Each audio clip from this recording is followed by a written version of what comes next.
That's that tension that came out of that polarized storm of, and again, it's like when Atala Shabazz reached out to me and she said, don't forget who you were in May of 2015. Mm. Don't let this shape you. And that is another one of those moments that I really held on to, because I mean, she knows what media can do with how it vilified her dad. And For sure.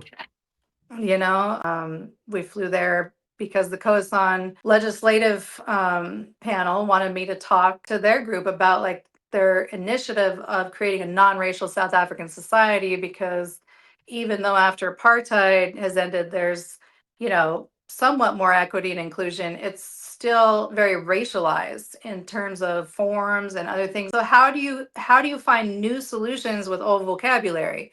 And they're like, we want to be culturally Khoisan, one of the oldest tribes in the whole continent.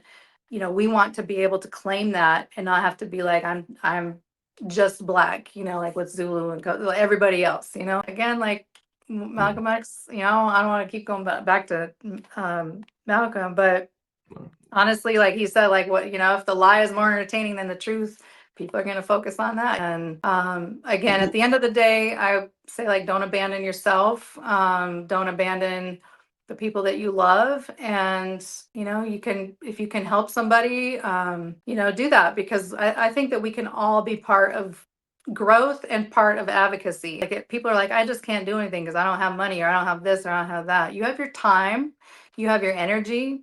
Some people have more resources and more time and more knowledge and skills, but it's scalable. You can start small with advocacy work and scale it on up into a whole movement. You seem to be happy, and you seem to have clarity about what you want to do.